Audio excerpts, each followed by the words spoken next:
Tak ja vás zdravím. Ja verím, že ste sa dobre najedli, že ste zvolili dobrú kombináciu kura a rýža. A čo bolo? Syr? No, takže ja ďakujem, že som dostala pozvanie na túto prednášku a vidím, že sú tu sami takí zaujímaví ľudia. A ja mám tak rada takú celkom akože interakciu s tým publikom a ja by som vás chcela možno potom sa môžete ma niečo spýtať a ja rada odpovedám priamo na otázky ľudí, lebo myslím si, že všetci máme také podobné otázky.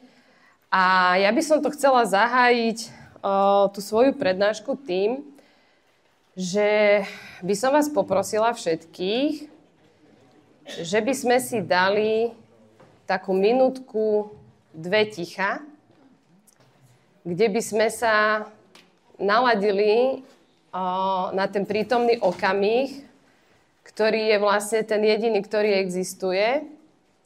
A uvedomili sme si, že to, čo tu teraz spolu zažijeme, je to jediné, čo vlastne existuje.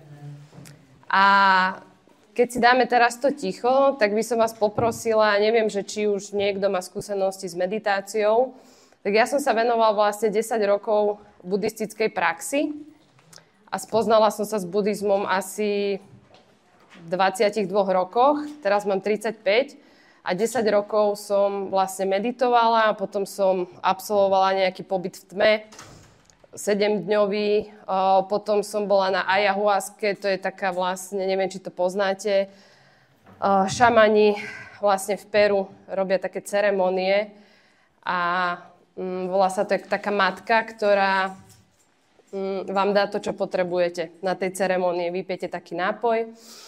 A toto všetko som absolvovala pri takom tom hľadaní toho šťastia. Sice som mladá, ale zažila som si v živote veľa utrpenia, ako asi každý z nás. Ale myslím si, že o tom je ten náš život, že sme nevedomí ľudia, aby sme sa stali vedomými. A vlastne je to taká hra, ktorá je z určitého času už potom aj celkom zábavná, ale na začiatku to býva celkom tragické, keď človek nerozumie. A ešte takto, keď vás tu mám a pozeráte sa na mňa, že mohli by ste dvihnúť ruku tí, ktorí si myslia, že sú tvorcami svojich životov. Že kto si to tu myslí, že je tvorca svojho života?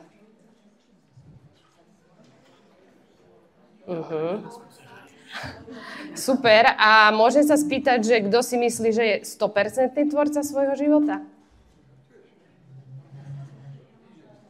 Dobre.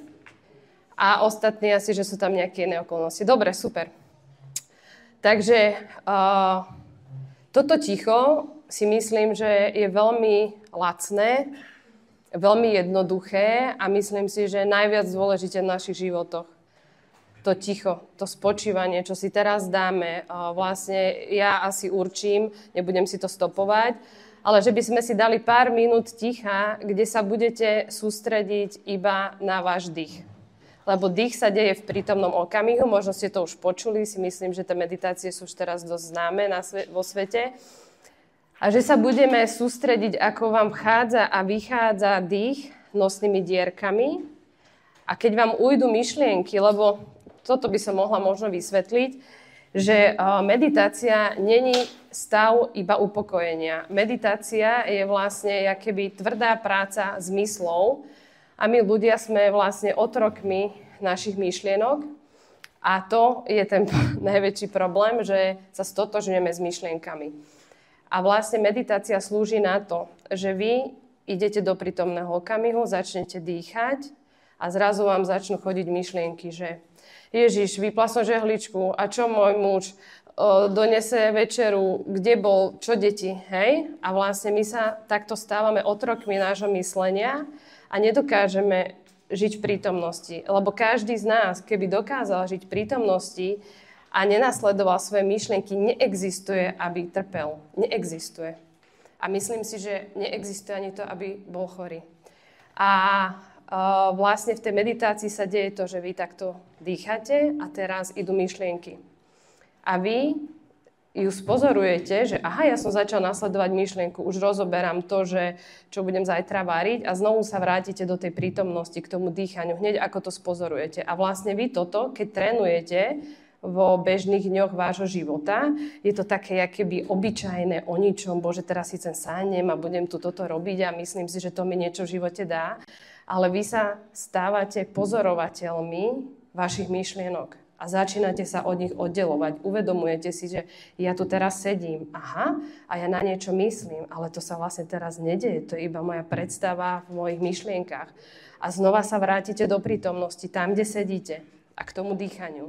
A potom v bežnom živote, keď vás začne niečo trápiť, tak vy už ste natrénovaní z tej meditácie a viete zastaviť ten tok myšlienok a viete sa vrátiť do prítomnosti a dať sa do toho pocitu bytia, kde sa rodia tie najkrajšie volania pre vás, ktoré si myslím, že každý z vás tu má svoj potenciál svojho života, ktorý ho niekde volá, ale tým, že stále sme v myšlienkach, v strachoch, v očakávaniach, tak to nedokážeme počuť, lebo sme uväznení s takými túžbami alebo strachmi, ktoré nám nedovolujú a tento prítomný okamih prináša k sebe ponuky, že vy už nemusíte naháňať ten život a naháňať sa za tým vonkajším šťastím, ale vy ostávate v prítomnosti. Ste s kamarátkou na káve, užívate si kamarátku na káve, nerozmýšľate nad tým, čo bude.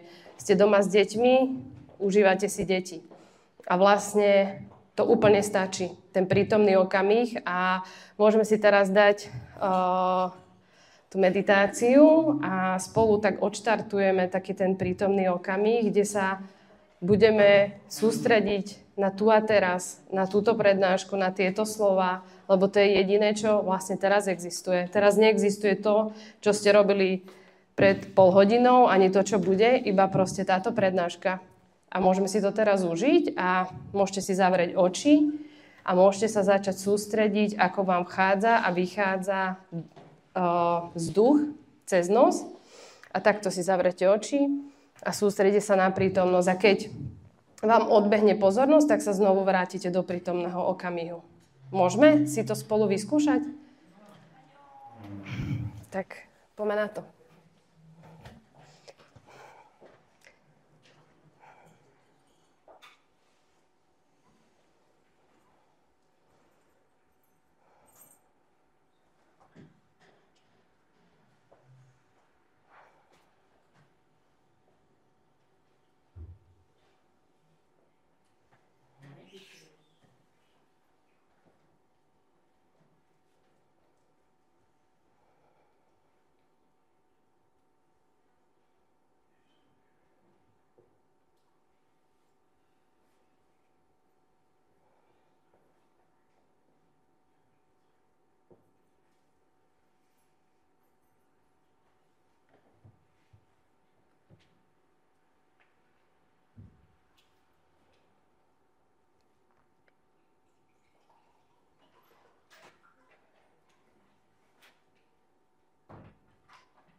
Pomaličky si môžete otvoriť oči.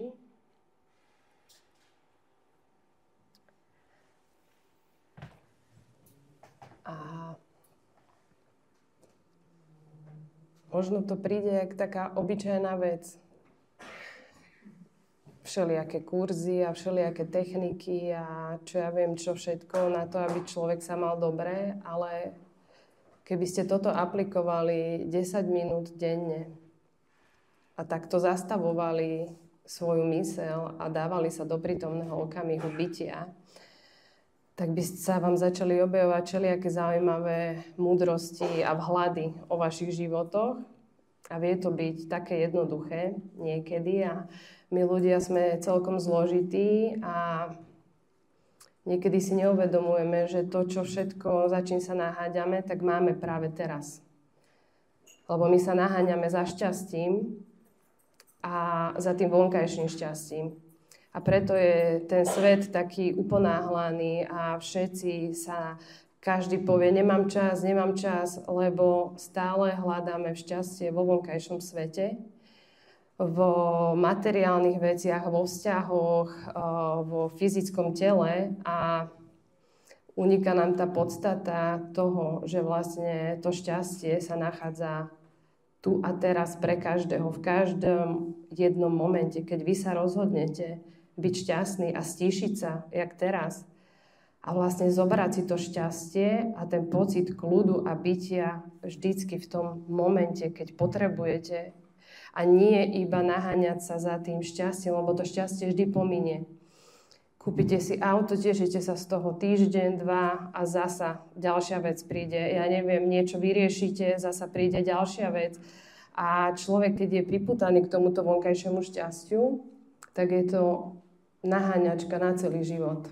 A vlastne v buddhizme sa hovorilo, že sú dve šťastia, to vonkajšie a vnútorné. A pokedy stále, že keď si kúpim toto, tak na chvíľku cítim šťastie a zasa a zasa. A vlastne to je to, že my ľudia si nevšímame, že mi ako keby stále to šťastie unikne. Že si ho na chvíľku spravím a zasa to odíde. Vyliečím si oko, super, za chvíľu to bude zub. Vyliečím si zub, za chvíľku ma boli koleno. Vyliečím si koleno, za chvíľku ma boli niečo. A vlastne my si neuvedomujeme, že my sme vlastne skoro stále chorí, ale stále máme niečo iné. A vlastne ten pocit zdravia sa tiež podľa mňa, akože som mladá, ale tiež som robila veľa športov a mala všelijaké zranenia. A dlho som pátrala po tom, že ako byť trvale zdravá. A keď som si uvedomila, že som tvorca svojho života, ale že úplný tvorca svojho života, len my sa nevieme na to pozrieť z takého kľudu, aby sme videli, že naozaj všetko, čo sa nám v živote deje, sme vytvorili my svojimi strachmi, svojimi očakávaniami, svojimi pripútanosťami, aj svojou láskou. A aj každú jednu chorobu, ktorú máme, sme vlastne vytvorili my nejakým nesúladom sami v sebe. A keď som si uvedomila, že ako my ľudia fungujeme, napríklad si zoberte, niečo vás bolí, ráno sa zobudíte, bolí vás koleno a čo sa stane? Stretnete prvú kamarátku a poviete jej, ty kokos, že ak ma bolí koleno do Krista zasa, neviem čo, idem na nejakú, poraď mi, poďme sa o tom vyprávať, stretnete ďalšiu kamarátku, bolí ma koleno, už sa o tom bavíte, ona povie, že ju bolí oko, ju ucho. A vlastne dokážete v tejto debate zotrvávať, dajme tomu, hodinu. Potom vám volá dcéra, poviete jej, že vás bolí koleno. A teraz si zoberte, že čo taký tvorca tvorí. Že vy ste sa zobudili a stali ste sa totálnym otrokom toho kolena. A tvoríte realitu, ktorá bude znova dozrievať. Lebo vy ako tvorca venujete pozornosť tomu, čo nechcete, miesto tomu, čo chcete. A keď je človek zdravý, zobudí sa, tak je ticho. Proste dojde do roboty alebo niekde a proste ticho. Nepoviete, že Ježiš, ja som jaký zdravý, dneska mne je jak fajnovo. Proste wow, očúvajte, mne nič není. To o tom sa my nebavíme, ale my venujeme pozornosť veciam, ktoré sú zlé, ktoré sa nám nepáčia. A potom sa čudujeme, že to stále sa opakuje a opakuje a opakuje, lebo tam, kde ide vaša pozornosť, tam to rastie. A my tým, že sme neni vedomí a sme len otrokmi tých našich návykov rozmýšľania, lebo si nevytvárame ten vnútorný kľud, aby sme nazerali na to, ako rozprávam o sebe, čomu dávam pozornosť, čomu dávam energiu. A ja vám garantujem, že keď si skúsite tento experiment, každý sám so sebou, lebo Buddha povedal, že boli by ste hlúpi, aby ste mi verili za to, že som to povedal ja, ale vy si to skúste overovať a zistíte sami, či to naozaj tak funguje. A ja si myslím, že my každý v sebe sme sa narodili ako dokonalé bytosti so svojimi kvalitami na to, aby sme mali krásny život. A každým dňom vieme objavovať v tom živote pravdy o nás, o tom, kde potlačame samých seba, kde nehovoríme úprimne, čo si myslíme. A potom samozrejme, že to má svoje následky, lebo ten priestor vás miluje a on vás podnecuje každý deň k tomu, aby ste uvideli to, kde ste nesprávne, kde nežijete v súlade. A my sa, Ježiš, zase sa mi to stalo, ale tento život je jedna veľká milujúca láska. V mojom svete neexistuje ego, niečo, čo vám tu robí zle. Vy sa každý deň zobudíte a celý priestor vás miluje a snaží sa vám dávať situácie, aby ste pochopili, ako to tu funguje a aby ste mali plnohodnotne krásny život a my to nevidíme. Lebo vy každý, keby som natočila vašu minulosť a pustila vám ju, tak by ste zistili, že všetko to, čo sa vám akože nepríjemné dialo, sa dialo pre vás. Aby ste sa buď prebudili, aby ste odišli z nejakého kamarátstva, vzťahu, alebo aby ste prestali byť niečomu pripútaní. Ale každý deň je to, keby tento celý svet je keby jedna veľká milujúca láska, ktorá sa non-stop od rána, jak sa zobudíte, deje pre vás. Každá jedna vec, ktorá sa vám deje a vy si myslíte, že je zlá, je len vaše nepochopenie tej danej veci. Ale nikdy to není zlé. A skúste si to pozrieť, že keď sa vám niečo bude diať, pozrite, dajte tomu mesiac, 2 a zistite, že či to naozaj bolo pre vás zlé. A takisto to je s vašim telom, lebo to telo je vlastne to isté, čo je vlastne to bytie. Hej? Že ono sa to buď ukazuje na tele, alebo na vzťahoch, niekde tam vonku. Vlastne táto hmota je odrazom vášho vnútorného sveta. Nejakého nesúladu, že sa nemáte niekde radi, že niekde potlačate veci. A vlastne v tejto hmote sa vám to ukazuje buď na vzťahoch, s vašou rodinou, kamarátmi, s vašou nehojnosťou, možno, že niekto nemá peniaze. A vlastne tá vaša, ja mám na to taký svoj pohľad, že ten vnútorný svet není vidieť. To je proste nejaká energia, ktorá je neviditeľná, proste jak vesmír. A toto telo, táto forma, vy, domy, auta, lavica, je symbol vášho vnútorného sveta. A my nedokážeme pochopiť tú nehmotu, keby sme nemali tú hmotu. Napríklad, že vy by ste mi povedala teraz, že máš veľký nos, hej? A mňa sa to dotkne, že pre Boha začne cítiť akože frustráciu vnútri. A viete, prečo som mu začala cítiť? Lebo si to ja sama o sebe niekde myslím. Vždycky, keď vás niečo zraňuje, keď vám niekto niečo povie a vás to zabolí, to znamená, že vy si to sami o sebe myslíte. A ten druhý človek je ako váš darček, ktorý vám došiel ukázať, že aha, toto si ešte o sebe myslíš. A taký vedomý človek spraví to, že nie, že hnevám sa, že čo si mi povedal, ale uvedomujem si v tichosti, že aha, ďakujem. Aha, toto sa ma ešte dotklo. Tuto ešte niekde nemám tú svoju sebalásku. Aha, a idem si dovnútra a idem si poriešiť túto vec. Jani, ty si úžasná, dokonalá, proste toto. Ja mám na to také svoje techniky, kde vlastne idem tým dňom a vždycky, kde cítim takýto nesúlad, že ma niekde zovre, tak sa na to pozriem, že prečo sa mi to deje. A čo ešte v sebe nemám spracované, že sa mi ešte deje toto, čo nechcem tam vonku. A je to jak taký experiment toho života, že už sa nebudíte s tým hnevom, že prečo mi toto niekto spravil, prečo hento, ale máte na to pohľad, že wow, takže toto ešte v sebe mám a vďaka tejto situácii, tomuto človeku som to mohol pochopiť a mohol som sa posunúť niekde ďalej. A keď človek takto pristupuje k veciam, tak sa hýbe takou neuveriteľnou rýchlosťou rozvoja, že si to ľudia nevedia ani predstaviť. A ja by som možno bola rada, že keby mal niekto nejakú otázku, tak ja by som mu rada na ňu odpovedala, že niečo, čo ho trápi alebo nevie si s tým poradiť, že mám rada takú interakciu, že je tu niekto, čo by sa ma chcel niečo opýtať, také, že čo sa mu nejak opakuje stále a nevie si s tým rady. Je niekto taký odvážny, že by tu zdieľal medzi nami niečo také?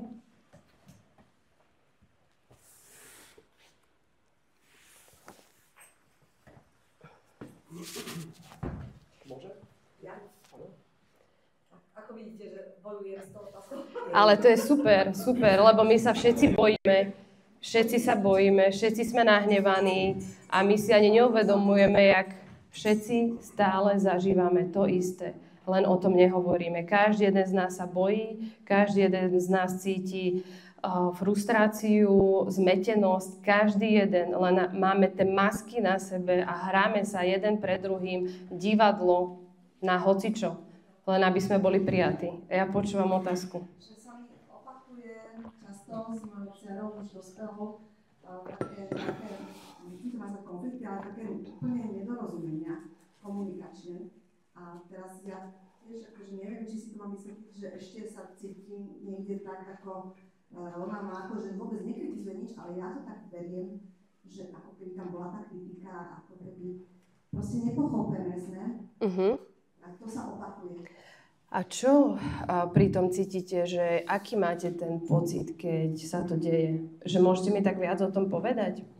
Neviem, či mám tu takú verejnú spoveď dať, ale... Možno to cítite. Zranená, často akože nepochopená a...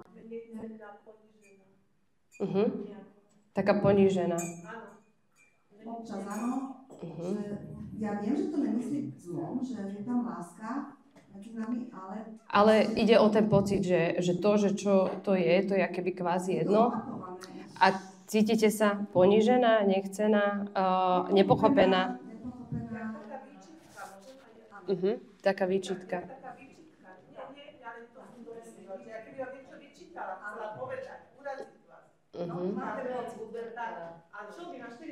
Nie, to nie. Tam je veľmi...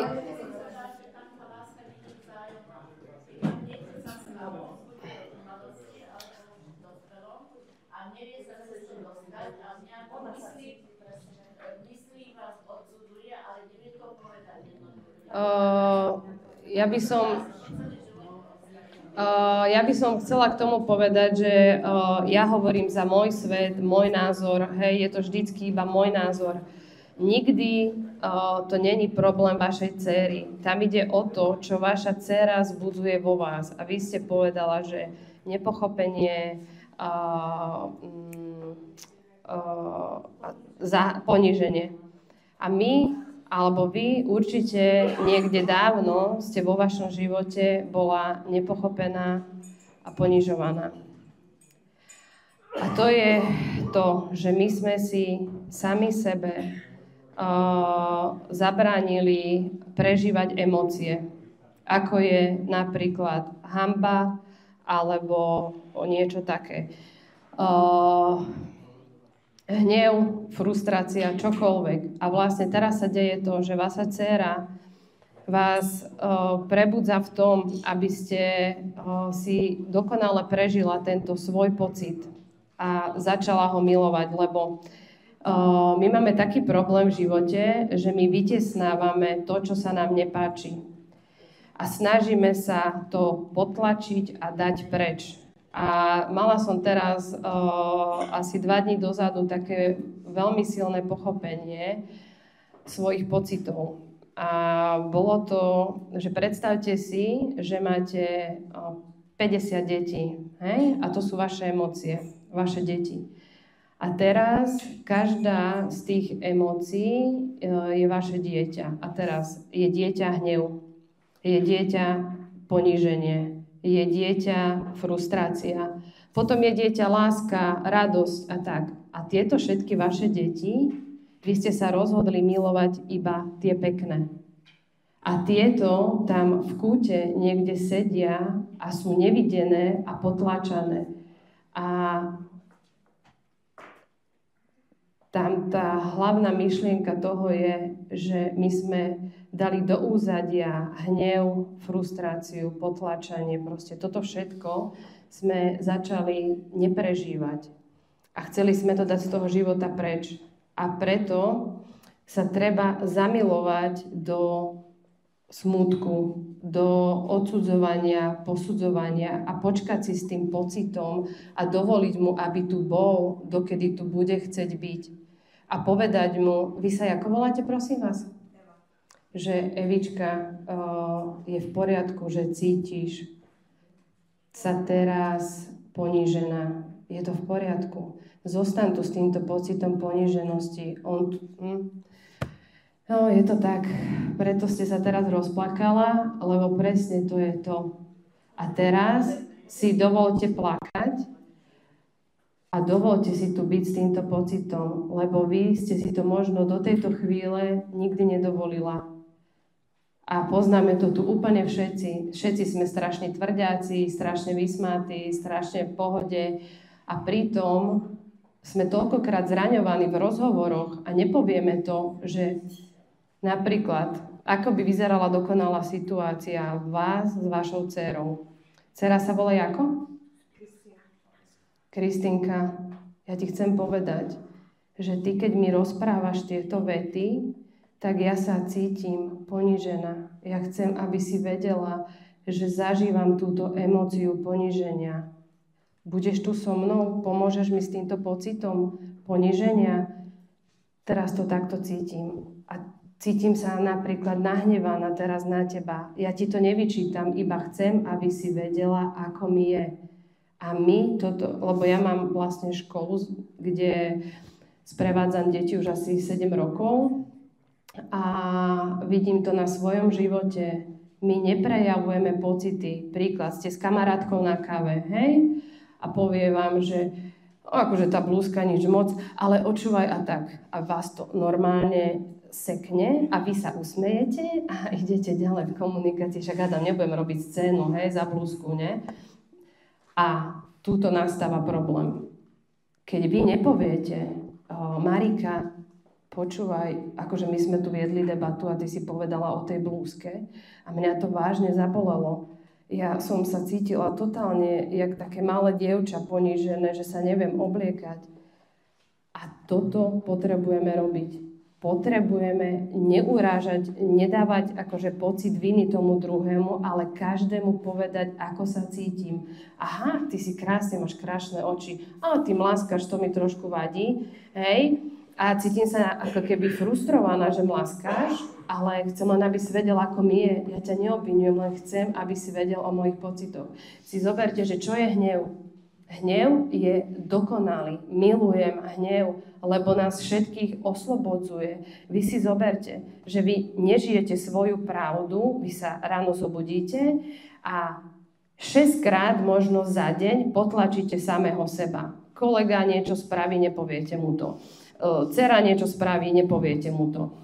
Niečo sa udeje s niekým, nepoviete to. A vy takto natlakovaní vnútorne chodíte po svete a ten priestor vás miluje a dá vám pocítiť ten zasraný hnev, alebo ženy pred menzesom, hoci kde, povedia, ty žebrak, nenávidím ťa, lebo konečne môže ísť von to, čo bolo potláčané celý mesiac, alebo týždeň, alebo tak, a hnev oslobodzuje vlastne to vnútro, uvoľňuje, aby konečne, aby ste mohli vôbec žiť, aby ste nedostali nejakú rakovinu, alebo čo, a taký, čo ešte potlačí aj ten hnev najväčší, lebo sa hovorí, že rakovina je choroba dobrých dievčat a dobrých chlapcov. Nejakí tí nerváci väčšinou nemajú rakovinu, ale majú to ľudia, ktorí stále proste chcú byť tie pekné dievčatá, pekní chlapci a nežijú svoju pravdu. Hej? A vy, keď sa naučíte hovoriť, čo cítite a budete v tom odvážni a budete autenticky sami sebou, nehambiť sa, že kedy bola uzákonená spisovná. No neviem, kedy bola uzákonená. Fakt neviem, nepamätám si to. Cítim sa teraz možno trápne, ale neviem. Alebo dojdete za svojím mužom, láska, ja cítim žiarlivosť. Ja chcem, aby si vedel o tom, že cítim žiarlivosť. Prosím ťa, pomôžeš mi s týmto pocitom? Budeš tu teraz so mnou? A my len kričíme proste a všetci sa bojíme, všetci sme tí istí ľudia a my hráme pred sebou non-stop divadlo na pekné dievčatá a pekných chlapcov. A potom sa čudujeme, že sme chorí, alebo hocičo, keď tá energia toho potlačania musí niekde ísť von. Hej? Prečo myslíte, že sú ľudia chorí? Aby išli do ticha, aby ste si znova lahli doma do kľudu a dovolili si byť v prítomnosti. To je jediný účel choroby. Posadiť vás na tú zasranú stoličku alebo do tej pondenej posteli, aby ste sa konečne prestali naháňať za voľakou ilúziou šťastia v tom vonkajšom svete a aby ste si konečne sadli a čakali. Trpezlivosť je najväčšia vec, aká existuje. Ja som mala problém so zubom a tak veľa mi to dalo, že proste rastla mi 8, museli mi to vysekať okolo, to jasno. A pre mňa, že wow, určite aj toto sa deje pre mňa. Ja ešte neviem prečo, ale aj toto je darček, Jani, aj toto. A behom jedného dňa prišlo pochopenie, že aké to je úžasné, že vás niečo bolí a vy to neviete uponáhľať. Vy musíte trpezlivo počkať na ďalší deň a zrazu bolesť ustupuje a len trpezlivosť. A dneska, po 2 týždňoch, proste ma nič nebolí. S totálnou pokorou a vďakou za to, že aha, a takto to je aj s našimi vnútornými takými deťmi. Že byť trpezlivý so svojimi pocitmi, so svojím, že niečo mi teraz nevyšlo, lebo každý z nás, čo tu teraz sedí, je nešťastný len pre jednu vec, že nemiluje sám seba. A to je najzákladnejšia vec utrpenia na tejto planete, že my si o sebe myslíme zlé veci a že robíme súdy akože sami na seba. Že ja mám syna 13-ročného a teraz idete do toho života a teraz kričím na môjho syna, hej? A stará Jana robila, že to, čo si spravila, Bože, ty si zlá mama, prečo si kričala? A už ide súd. Nie som dosť dobrá mama. A keď túto predstavu o sebe živím, tak potom sa mi ukazuje v tom vonkajšom svete. Bývalý partner mi povie, že som zlá mama.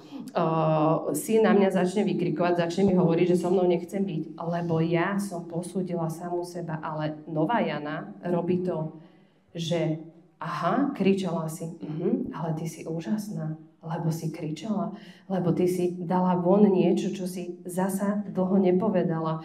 Je úžasné, že si kričala, lebo ty nevieš, čo to znamená pre tvojho syna. Aj on bude možno niekedy kričať. A kto vie, že či toto kričanie nás teraz niekam neposunie? A vlastne behom krátkej doby prijatia tohto, že my sme s mojím synom napríklad boli na úrovni vzťahu, že 7-8, keď 10 je najviac, a vďaka tej hádke a tomu kričaniu sme sa konečne zasa porozprávali, zasa si povedali niektoré veci a posunulo nás to na devinu, lebo sme si uvedomili to, že aj tá hádka, si zoberte každý z vás možno, čo sa s niekým pohádal, tak v konečnom dôsledku ste neboli radi, že ste si to konečne povedali, vykričali, lebo ste to v sebe dusili a furt vám to chodilo v myslov a nakoniec ste to nepovedali. Hej? A teraz napríklad u nás doma je to tak, že napríklad ráno vstávame a malý ma obviní, že nemá trenky, hej, do tohto. A ja už cítim normálne frustráciu, že proste nemá trenky, ide do školy a čo teraz? A on, že mami, kde to mám? A ja, že láska, ja sa teraz cítim frustrovaná, normálne ma sťahuje túto na hrudi a ja len chcem, aby si vedel, že mi takto je. A on že, dobre mami, dobre, v pohode, však ja len som sa opýtal. A ja som bola, kedy nehovorila o týchto pocitoch. On nevedel, ako mi on chodil po byte, lítal tam, kričal na mňa. A potom vznikla akože veľká vec, že sme sa vážne pohádali, lebo on nerozumel, ako mi je. A ja keď komunikujem s ním moje pocity, hneď mu hovorím, ako mi je, bez obviňovania, že za teba. Iba poviem, čo cítim, že keď som bola malá, tak proste ma mamina bila a cítila som ako keby tú zodpovednosť za veci a vždycky zacítim tú frustráciu. A tým, že my si začneme takto prežívať veci vnútri, tak začneme milovať tie svoje všetky deti. Áno, milujem ťa, Hnev, aj ty si potrebný. A prežiť si tú frustráciu, neutekať z nej, neísť rýchlo volať, čo robiť do záhrady, lebo už mi začína byť zle, tak utekám do záhrady. Nie. Počkať si s tým pocitom, prežiť ho úplne. Hnev, môžeš tu byť. Frustrácia, môžeš tu byť. Dokedy chceš, môžeš tu byť. Milujem ťa. Aj teba milujem. Dovolujem ti tu byť. A my takto, keby sme žili tie životy, si zoberte, že od dnešného dňa, keby ste mali sledovať to, čo hovoríte o sebe, vy si neviete predstaviť, keby som vám pripla mikrofóny na vaše bundy a chodili by ste a počuli by ste, čo o sebe rozprávate sami na seba celé dni, tak by ste sa vôbec nečudovali, že sa máte v niektorých oblastiach veľmi zle. Lebo príklad, úplná blbosť, hej, že poviem o sebe, lebo vy to, čomu veríte, tak tým sa stávate. Keď poviem, že som nezodpovedná. Hej, aha, to som celá ja som nezodpovedná. Aha, to som celá ja som nešikovná. Aha, to som celá ja. Celá ja. Počujete, toto som celá ja. A potom sa čudujete, že v tom živote, keď som sa, lebo ja som sa označovala za nezodpovednú v mojom živote, a stále som niečo zabúdala, naháňala sa, stále niekde som mala byť, nestihla som tam prísť, lebo som si o sebe myslela, že som nezodpovedná. Ale ja som bola vždy dokonalá, len som si dala túto nálepku na seba, že som nezodpovedná a potom sa mi to ukazovalo v tom vonkajšom svete. Takže ja som to spravila tak, to je moja technika, zavriem si oči a dám si ruku sem a poviem si, že aha, toto je môj starý vzorec. Ja už ho vidím a od tejto chvíle som zodpovedná. Toto je môj nový vesmír. Ja už som totálne zodpovedná. Ja milujem svoju zodpovednosť. Ja milujem svoje nové bytie, kde už som zodpovedná. Ďakujem, že som to uvidela a od tejto chvíle som zodpovedná. Odpadli by ste, čo sa za týždeň začalo diať. Ja všade som proste, kedy mám byť, nič nezabudám, totálne v kľude. A len jedna veta. Si zoberte, že ja keď robím terapie, tak mám klientku, ona povie, Jani, ja som taká netrpezlivá, to som celá ja, netrpezlivá. A ja sa jej pýtam, Táni, ty vieš, čo si teraz povedala? Ona, že nie. No, že si netrpezlivá a to si celá ty. A ona, že aha, ty kokos. A hovorím, a chceš byť netrpezlivá? Ona, že nie. Tak to prestaň o sebe hovoriť. Lebo vy si poviete, že ste netrpezliví a potom kričíte, stresujete sa, naháňate sa, lebo ste si povedali, že ste netrpezliví. Ale nie, že vy ste netrpezliví, ste si to len o sebe povedali a začali tomu veriť a možno celý život hovoríte túto vetu, že som netrpezlivý. A potom čakáte, že sa stanete trpezlivými, ale to sa nedá, keď si to o sebe nemyslíte. Hej? A začína to vždycky u toho tvorcu, že zavriem si oči a poviem si, ja už to vidím, ja som trpezlivá, ja milujem svoj život, jak som trpezlivá, ja milujem novú ja, jak moja trpezlivosť je môjim najväčším darom. Toto som nová ja som trpezlivá. A zrazu ste trpezlivá. Prejde týždeň a vy vidíte svoju trpezlivosť, lebo ste to prestali o sebe hovoriť. Koľkokrát poviete, ja som škaredá, ja som taká škaredá. A potom čakáte, že sa budete páčiť sami sebe, keď 1000-krát robia vám ženské kruhy v Nitre a bola tam baba, ktorá sa strašne nepáčila sama sebe. A ja, že koľkokrát v živote si o sebe povedala, že si škaredá. Ona, že 1000-krát, Jani. A ja, že a koľkokrát si povedala, že si krásna. a začala plakať. Ani raz. A ako keď tvorca tvorí realitu, kde stále o sebe hovorí, že je škaredý, sa môže niekedy začať páčiť sám sebe. A takisto, keď hovoríte stále o svojich chorobách a stále sa v nich rípete a stále ich posilňujete a tak nečakajte, že sa niekedy vymaníte z chorobou. Lebo keď tvorca polieva chorobu, bude choroba. Keď tvorca, koľko ti z vás si sadnú doma a naladujú sa na to, aké to je, keď som úplne zdravý. Aké to je, aké mám krásne, zdravé telo, jak všetkým hovorím, všetci mi hovoria, jak vyzeráš dobre, aký si fresh. Nie, ale potom, keď nám niečo je, tak to už áno, to už sedíme, to už sa sťažujeme, to už sme role obete. Jaj kríže, jaj kolena, jaj. A normálne, keby som vám dala takú čiaru a že koľkokrát ste v živote povedali o chorobe a koľkokrát o zdraví, tak by ste videli ten graf toho tvorcu. A je to taká kravina, hej? Ale takto to funguje, je to tak strašne ľahké. Ale treba začať pozorovať to, čo rozprávam, na čo myslím a začať sa venovať tomu, čo chcete žiť. Nie to, čo vám ubližuje. Aha, na hovno robota. Úplne celé zle, ten šéf mi nechce dať peniaze. To je celé na hovno. Aha, čo tvorím? Čo posilňujem? Tak potom ešte horšie to bude. Alebo si poviem, OK, nemám to tu teraz rada, nevadí, ale ja tu v sebe mám tú radosť a ja sa idem opýtať samej seba, ako chcem, aby vyzerala moja robota. Ja milujem svoju prácu. Ja viem, že ma tu čaká moja úžasná práca. Ako sa cítim v mojej úžasnej práci? Ako to vyzerá? A idem venovať ako keby svoju pozornosť tomu, ako chcem, aby som sa cítila v práci. Aké to je, keď už som v nej. A vlastne takto funguje všetko. Že či dávate vy ako vedomý tvorca svoju pozornosť do toho, čo chcete v živote žiť, alebo posilňujete a podporujete stále to, na čo ste boli zvyknutí, čo ste videli u svojich rodičov, alebo sa naserete a začnete tráviť čas pozorovaním svojich myšlienok v tichosti a začnete si byť vedomí toho, ako ubližujete sami sebe, lebo je to len medzi vami a vami. Takú lásku, ako si dáte vy, takú budete dostávať tam vonku. Tak, ako vy budete vnútri zábavní sami so sebou a tvoriť radosť, takú budete tvoriť tam vonku.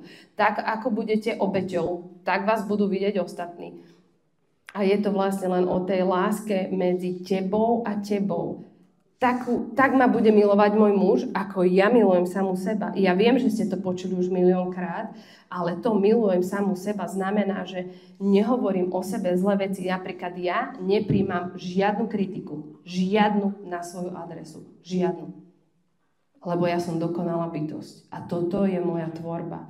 A ja, keď som akákoľvek, som úžasná. Lebo ja sa nehodnotím. To je, keby ste teraz vyšli von a hovorili, svieti slniečko, to je super. Ježiš, fúka, to je nesťo, fúka, fuj, to je zle. Ježiš, prší, to je na hovno. Alebo by ste sa zamilovali do všetkého počasia. Ježiš, ja milujem, keď prší. Ja milujem, keď fúka. Ja milujem, keď svieti slnko. A takto by ste mohli začať milovať svoje pocity, že nie iba to, keď svieti slnko, ale začať milovať aj to, keď sa nejak necítite dobre, alebo keď ste akože niečo spravila zle, že niečo rozbijete, čo keby ste si povedali, že ty si úžasná, však sa len rozbil pohár, ale to nemá s tebou nič spoločné. Napríklad, ja keď som si zadala to, že som zodpovedná, tak ma to hneď prišlo vyskúšať. Ráno som sa zobudila so synom a zle som nastavila budík a vlastne zaspali sme. A môj syn, že bože, mami, ty si nezodpovedná, to si celá ty. A ja, že láska, ja som úžasná, ja som len nenastavila budík. To nemá so mnou nič spoločné. Ja som úžasná, ale za nenastavil budík. Čo to má so mnou, hej? S tým, kto som, hej? A takto som prestala, takto som sa začala so sebou baviť. Niekto povie, ty nevíš, natierať dobre. Ty si nešikovná. Nie, ja som šikovná, ja ale neviem natierať. Ale ja som šikovná, úžasná bytosť. A keď prestanete sami seba osočovať vnútorne alebo dovoliť ostatným, tak odpadnete, za jakú krátku dobu sa vám začnú diať úžasné veci. Zrazu nebudete počuť kritiku na vašu adresu, zrazu vás všetci budú obdivovať. Zrazu všetci budú sa pozerať, aký ste krásny, šikovní, lebo vy ste si to začali o sebe mysleť. Lebo my, keď sme boli malí, a ja, tak mňa moja mamina v živote nepochválila. V živote. A keď som mala najťažšie obdobie a hovorím, mami, prosím ťa, nájdi na mne aspoň jednu peknú vec, tak odišla, behala po byte a za 10 minút sa vrátila a povedala, Janka, nemám, sorry, nemám. Hej? A jasné, že som si musela prejsť všetkými tými sračkami, lebo som sa neznášala. Hej? Aj keď som sa začala venovať buddhizmu, tak som to mala na začiatku zle uchopené, lebo som si myslela, že keď sa cítim zle, tak som zlyhala. Že aha, ty kokos, Jana, není si šťastná, no tak si to nepochopila, tie učenia. Zasa sa cítiš zle. Lebo ja som nechápala, že to, že sa cítim zle, je takisto úžasné, keď sa cítim dobre. Prečo by sme mali hodnotiť naše pocity? Si zoberte, že keby ste sa sústredili len na váš pocit vnútri, on je nejaký, keby vás nikto nenaučil hodnotiť vaše pocity vnútorné, a bol by to len nejaký pocit v tele, nejaké také stiahnutie alebo niečo, a nepomenovali by ste ho, bol by to len pocit. Že aký by bol, keby ste nepoznali nálepku, že zlý, dobrý, menej zlý, alebo tak. Bol by to len pocit. A prečo tie pocity, ten stav v tom tele tu nemôže byť? Prečo ho nechceme mať? Prečo ľudia idú hneď piť alkohol alebo niečo? Lebo oni sa boja cítiť ten pocit a prijať ho. Lebo keď sme boli deti, tak sme sa potrebovali uchrániť, potrebovali sme ten pocit dať preč, aby sme prežili, ale vy už ste dospeli, vy už môžete povedať o tom pocite, vy si ho môžete prežiť a chodiť, jak ja napríklad niekedy takto varím a teraz, že aha, nejaká taká melancholia. A hovorím si, dobre, no a však ja varím. A túto, dobre pocit, môžeš tu byť, dokedy chceš, ja ďalej varím. A varím a zrazu za 10 minút už tam není. A ja že, wow, dobre, už mám iný pocit. A keby, ešte si môžete spraviť taký experiment, že si píšte svoje pocity za celý deň a zistíte, že sa zmenia, že 100-krát za deň vaše pocity. Zrazu šťastná, potom menej šťastná, potom sa bojím a vlastne tie pocity sa stále menia. A prečo im dávať takú hodnotu a takú váhu? Že nemôžu tu len tak byť, jak to počasie, že chvíľku fúka, chvíľku svieti slnko a milujem to, nemusím to hodnotiť, že dobre, zle, že aj vy môžete tie pocity iba pozorovať a nemusíte sa s nich ako keby pokakať a povedať mne, že cítim sa zle. No nie, iba sa cítim. Iba niečo cítim. Nemusí to byť zle ani dobre. A keď vlastne sa takto zamilujete do svojich pocitov a prestanete ich hodnotiť, tak zrazu zistíte, že OK, je to úplne v pohode, že však nič také sa nedeje a všetky pocity sú prijaté, poľúbené a zrazu sa cítite taký slobodný a taký, že OK, že už tomu rozumiem a nebránim sa ničomu.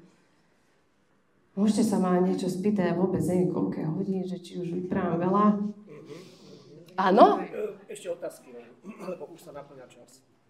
Dobre. Áno? A keď už teda ten pocit príjmeme, necháme ho, a keď bez je moc dlho, tak treba s ním niečo ďalej robiť, alebo... Keď akože tam pretrváva. Ja by som si povedala, že vy sa ako voláte?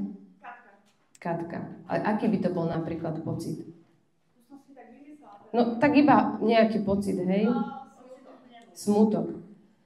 Tak ja by som si ako keby, ako taká Katka povedala, že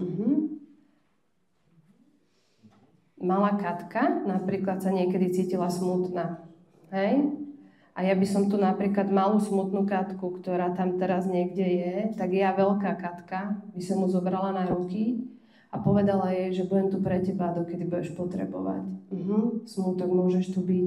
Ja neviem, koľko tu potrebuješ byť. A keď tu chceš byť hodinu, budeme tu spolu hodinu. Keď tu budeš 2 hodiny, budeme tu 2 hodiny. Lebo ja nepoznám, ako dlho to má byť. A ja som trpezlivá. A ja už som tu pre teba. a ja už si dovolujem prežívať ten smútok, hej? Lebo sú také, ja som chodila na konštelácie a sú také techniky, kde vlastne vy veľká, vy dávate tej malej vy to, čo potrebuje. Lebo vy už ste veľká. Áno. Môže to byť buď iba ako pocit, že ostávate tam s tým pocitom smútku, alebo si dáte tú vašu malú ja smutnú ako keby na ruky a ste tam pre ňu. Že už je videná, už vie, hej, už môže byť smutná. Nemáte.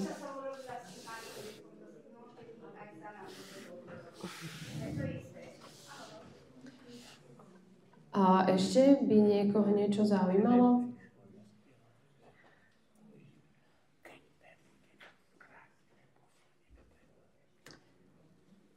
Tak ja sa možno takto s vami akože rozlúčim a sú veľmi...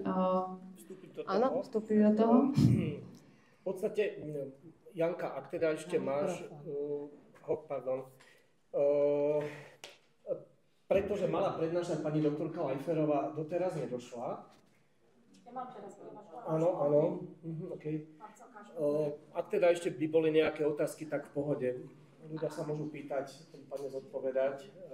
A ešte vám chcem tak povedať, že nezabudnite sa v živote zabávať. A nebrať veci tak strašne moc vážne, lebo pozrite sa na tie deti, hej? A nám vlastne nikto v živote nebráni. A hlavne nečakajte, že vás bude niekto zabávať, ale vy buďte tou zábavou. A není oveľa lepšie sa zasmiať s kamoškou, jak jej hovoriť o tom, jak vás boli koleno, alebo volačo. A keby ste boli trpezliví a stále sa takto s tou kamarátkou zabávali s tým okolím, tak sa pozriete spätne a zistíte, že však mňa už nič neboli. Ja proste ani neviem, kedy sa to stalo. A mne je fakt dobre. Vstúpim do toho. Janka, ty tu zostávaš úplne do konca s nami? Asi nie. Chcel by som... Ideme sa zabávať. Teraz by mala prednášku ešte pani Inka Grovčíková, potom by mala byť doktorka Lajferová a zatiaľ nedošla. Takže ja by som odporúčal po prednáške Inky Grovčíkovej, včítanie otázok, diskusia a tak ďalej. Ak by si tu ešte bola a mali by sme otázky na Janku Morvajovú, tak v pohode potom ešte môžeme tieto otázky uplatniť. Ešte prichystať. Ale tak neviem, myslíte, že budete mať nejaké otázky? Zastavíme potom neskôr, pretože teraz bude Pardon. Len nemôžeme ešte túto otázku, a že už by som... Lebo je tu jedna otázka, vlastne keby ich tu bolo viacej, tak v pohode, ale ak to nevadí, že by sme boli takýto flexibilní, slobodní a dali si ešte takýto chvíľku naviac. Ja by som sa chcela opýtať, že ako riešite v živote také veci, keď máte priateľa alebo priateľku, máte ho ráda sa s ňou stretnete, že teda vôbec žijú, že je zdravá, ale v podstate stretneme sa a ona o ničom inom nevypráva hodinu v kúse, len jak všetko boli, kde bola na vyšetrenia, čo mu čaká a ako bola ráno na záchode a či sa vysmrkala.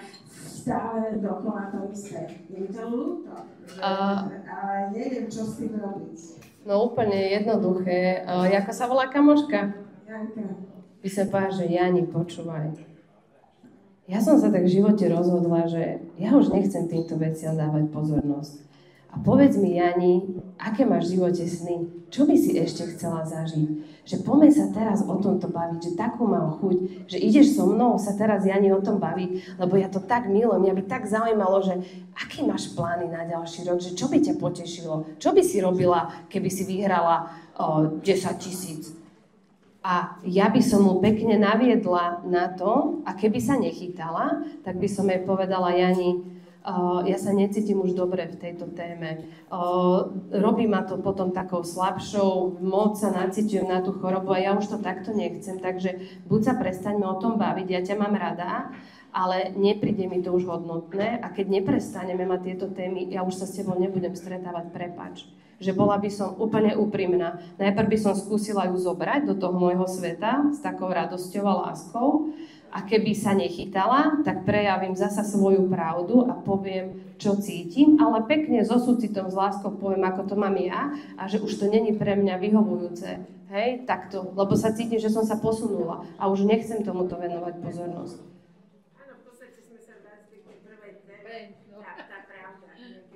Áno, presne. Ale aj niekedy pekne v tichosti, že toho druhého naviesť, že on o tom ani nevie, ale napríklad povedať, čo by si robila, keby si vyhrala 10 000, hej? Alebo nejaká taká otázka, hej, že... Ľudia nemajú sny.